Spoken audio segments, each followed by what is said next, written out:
Hello, sir.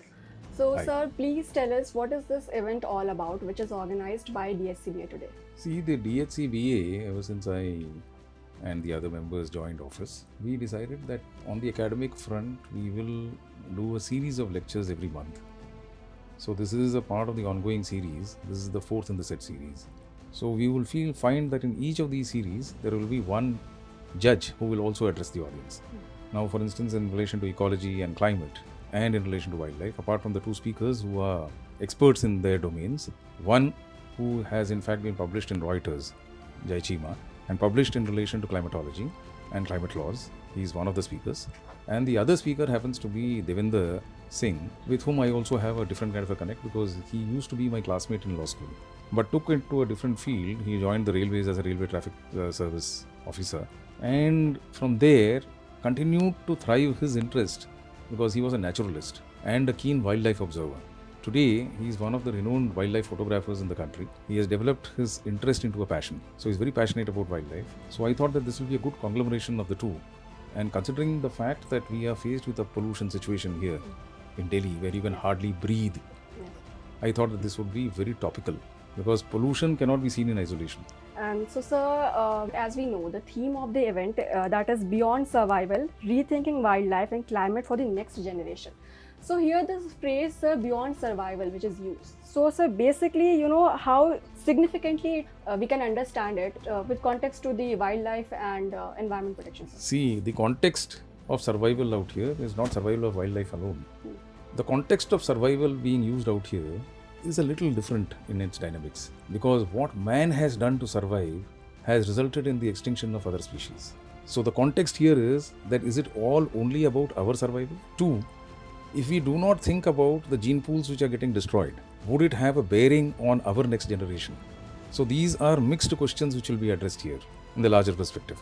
And sir, what role do you see the legal fraternity, especially the lawyers and judges, they play in addressing the wildlife conservation and climate change? A very pivotal role, according to me. Let us take the example of the tiger. The tiger sits on the apex of the food chain, right? You disturb the tiger, it is like a pyramid. It is sitting on the top of the pyramid. You disturb the pyramid, the top of the pyramid, the entire base starts, the foundations, they start shaking. So, how is it that law came into the rescue? If you remember, 1972 was the time when Project Tiger was launched. Do you know the manner in which it got launched? It got launched because the IUCN suddenly realized that here is a situation where India had the maximum tiger population in the world. It still does, but the tiger population which India had at that time was 80,000 tigers at one point of time. When the Project Tiger started, there were 3,000 left. So that was the ecological catastrophe that we were going to witness. Because once the tigers were gone, the forests would go. The importance of the tiger sitting on the top of the apex chain is the fact that the balance which is maintained ecologically, that is maintained by the one who is sitting on the top. His elimination would mean the elimination of the others as well over a period of time. So therefore, considering that situation, the IUCN exerted pressure on the Indian government at that point of time.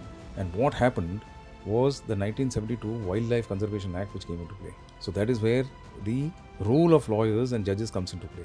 The enactment first by way of legislation and two, implementation of that legislation. Do you think that Indian courts today are playing, are doing enough when it comes to wildlife protection and wildlife conservation? See, Indian courts essentially deal with the situation in a different way. Wildlife conservation and protection is something which is the responsibility of the entire society. Until and unless there are schemes and there are educational schemes which incorporate this as a part of the curriculum and it becomes a part of the ethos of the country, courts are only implementing agencies. They are not implementing the policy. It is in relation to the administration of law that they come into play. Lawyers have a greater role to play because they can be involved in dissemination of information and promoting legal awareness in relation to it, right? Yes. You create a law. It is only when that law is breached that the law enforcing agencies come into play, number one, at the first stage, and then the consequences thereafter are dealt with by the courts concerned. So it is all interconnected. Just like the food chain, just like the environment, this is a system which is interconnected. You cannot take away one player from here and say that, look, this fellow is not doing this much and the other person is doing that much. It is all a comprehensive effort, according to me. So, what message would you like to give to young lawyers or law students out there? for, with respect to their roles in environment protection and clear and clean climate for the future generations which are coming up? You see, 1, be environmentally friendly. 2, be environmentally conscious. 3, become environmental activists. That is, in case you wish to survive. We come back to the topic. Now it is coming to your own survival as well.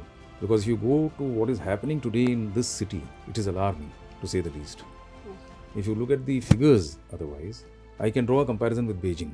Beijing at one point of time was also one of the most polluted cities of the world. In 2013, the particulate matter, the size of a particulate matter is 2.5 microns, right?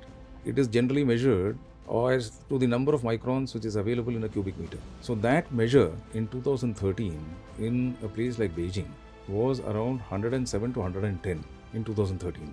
Extremely high. Do you know what it is in 2024? 30. So if Beijing could bring those figures down from 107 to 30, why can't Delhi do that?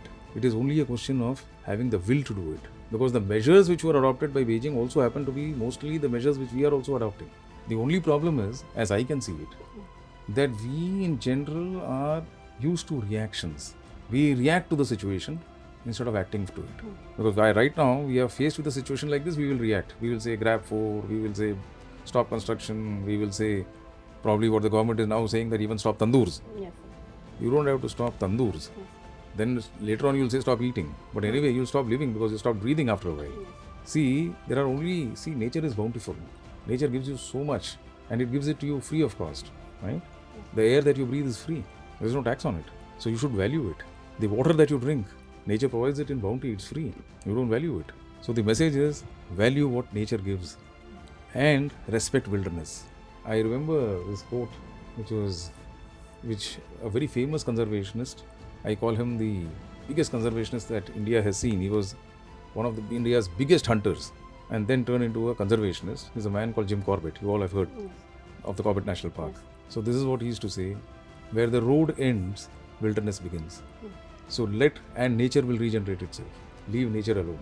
And sir, do you suggest any kind of policy making or something with respect to wildlife conservation which can be adopted by the government or? See, policies are all, again, the policies have to be based on deep studies.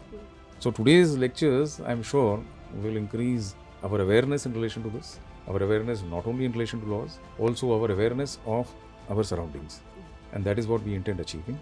And that is the purpose of these lectures.